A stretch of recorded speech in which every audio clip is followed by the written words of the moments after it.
Siap semua. Siapa?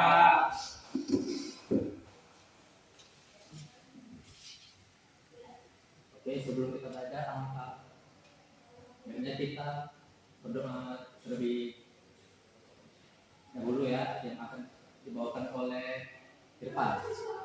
Silakan ya, Pak. Sebelum mulai pelajaran, kita berdoa menurut agama dan kepercayaan kita masing-masing. Berdoa dimulai. Berdoa selesai. Baik, Bapak kan absen dahulu ya. Yang pertama itu ada Irfan Saputra, Jadi Pak, Khalid Maulana. Nggak hadir Pak. Gimana deh? Nggak tahu Pak, nggak tahu Pak. Muhammad Arif, Hadir Pak.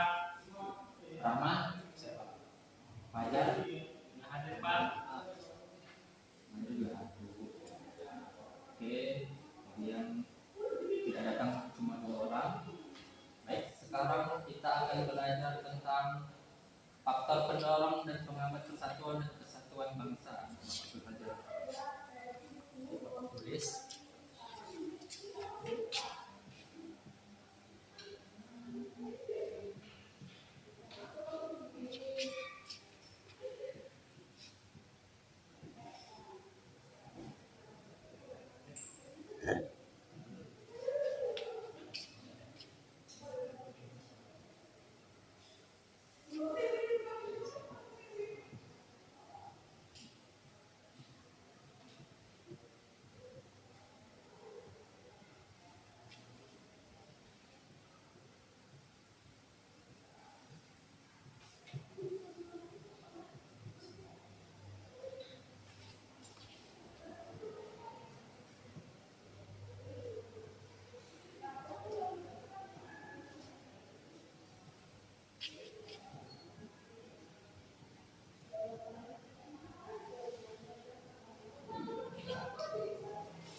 Ini jadi persatuan dan kesatuan dalam negara Indonesia adalah hal yang mutlak untuk dipertahankan dan dapat memperkuat ketahanan negara.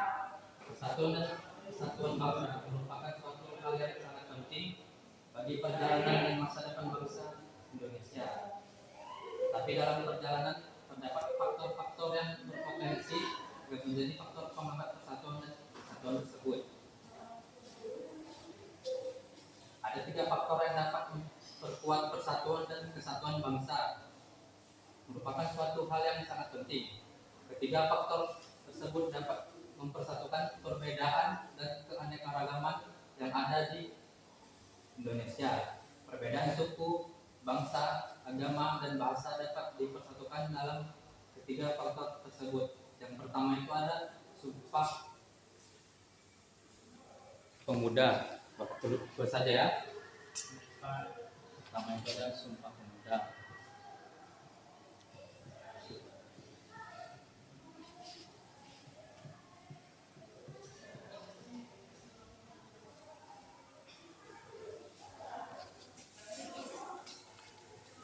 Sumpah Pemuda merupakan sumpah yang menunjukkan kebulatan tekad dari seluruh pemuda Indonesia yang merupakan unsur utama perjuangan bangsa dalam melawan penjajah untuk mempersatukan seluruh rakyat Indonesia dalam perjuangan untuk meraih kemerdekaan.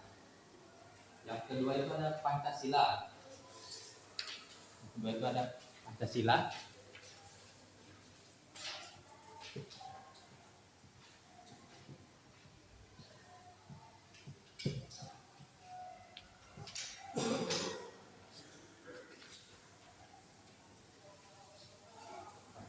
Pancasila dapat memperkokoh persatuan dan kesatuan bangsa karena nilai-nilai Pancasila bersifat universal dan menyeluruh.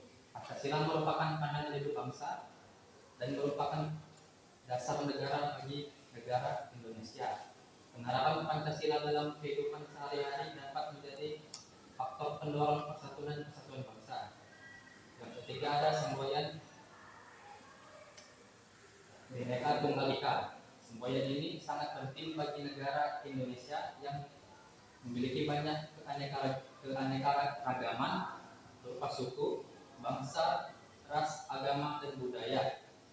Semboyan ini menegaskan kita bahwa meskipun kita berbeda-beda, tapi seluruh rakyat Indonesia tetap satu sebagai bangsa Indonesia. Semboyan ini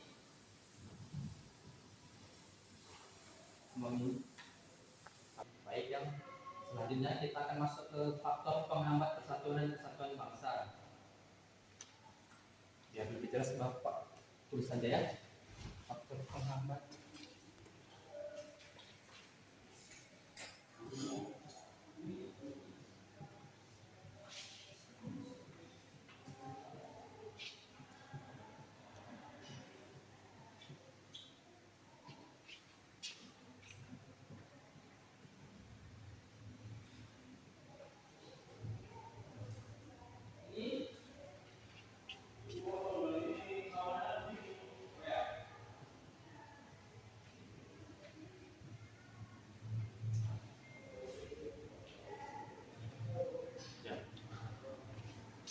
Jadi yang pertama itu ada letak geografis. Letak Indonesia yang terdiri dari pulau-pulau yang memiliki banyak karakteristik yang berbeda-beda, dan daerah yang berpotensi untuk memisahkan diri dari Indonesia adalah daerah yang paling jauh dari ibu kota, atau daerah yang mempunyai pengaruh yang besar. Yang kedua itu ada munculnya sikap etnosentrisme, adalah sikap atau pandangan yang menganggap bahwa budaya atau kelompoknya sendiri itu yang paling baik daripada budaya yang lain. Sikap ini dapat memicu permusuhan antara kelompok yang berbeda karena merasa bahwa budaya sendiri itu lebih unggul dan merendahkan budaya yang lain. Hal ini dapat berujung pada pertengkaran, kekerasan, bahkan perpecahan, dan dapat merusak persatuan dan kesatuan bangsa. Yang ketiga itu ada melemahnya nilai budaya bangsa. Dampak ini cukup serius karena bisa memengaruhi identitas nasional dan kehidupan sosial di masyarakat. Karena jika budaya itu melemah, maka karakter khas bangsa Indonesia bisa hilang dan akan digantikan oleh budaya asing. Ketiga, ketika budaya asing tidak lagi dihargai, maka masyarakat lebih mudah untuk meniru budaya asing tersebut daripada budaya kita sendiri. Yang keempat itu ada pembangunan yang tidak merata. Ada beberapa faktor yang ditimbulkan dari pembangunan yang tidak merata. Yang pertama itu ada kesenjangan sosial dan ekonomi. Ketika pembangunan hanya berfokus pada daerah tertentu saja, maka akan terjadi kesenjangan antara daerah yang maju dengan daerah yang tertinggal, baik dalam segi pendidikan maupun dalam layanan kesehatan. Yang kedua itu ada tingkat kemiskinan yang tinggi. Daerah yang tidak mendapat perhatian pembangunan lebih memiliki tingkat kemiskinan yang lebih tinggi karena kurangnya akses terhadap lapangan pekerjaan. Yang ketiga itu ada rasa ketidakadilan. Jika pembangunan dirasa tidak adil, maka bisa muncul rasa kecewa atau ketidakpercayaan kepada pemerintah, dan itu akan menimbulkan ketegangan sosial atau bahkan dapat menimbulkan konflik antara daerah dengan pemerintah pusat. Hal ini dapat merusak persatuan dan kesatuan bangsa. Oke, sekarang yang Bapak sampaikan sampai sini? Ada yang ingin bertanya? Tidak, Pak. Kalau tidak, Bapak akan kasih soal ya.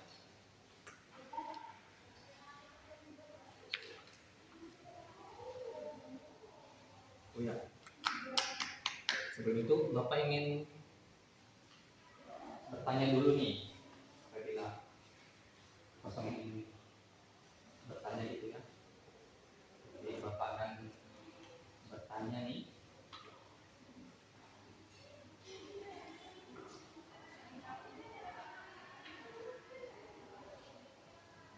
Baik, coba sebutkan 4 faktor penghambat persatuan dan kesatuan bangsa. Apa yang bisa angkat tangan? Baik, Bapak silakan. Faktor penghambat persatuan kesatuan itu yang pertama letak geografis, kemudian munculnya sikap etnosentrisme, dan juga ketidakadilan serta pembangunan yang tidak merata, Pak. Oke, sangat benar sekali ya. Oke, selanjutnya Bapak akan bertanya lagi nih. Kenapa di suatu negara harus ada persatuan? Sampai bisa? Saya Pak, Baik, ayo silakan. apabila tidak ada persatuan, maka negara itu akan terpecah belah oleh konflik antar suku, ras, agama. Maka dari itu persatuan itu penting untuk menghindarkan permusuhan masyarakat dan membuat masyarakat akan hidup rukun dan damai. Oke, baik. Sangat benar sekali ya. Baik, sekarang Bapak akan kasih soal. Berhubung Bapak sebentar lagi ada rapat ya dengan guru-guru yang lain. Jadi dasarnya silakan. Nih. Oke, baik. Berhubung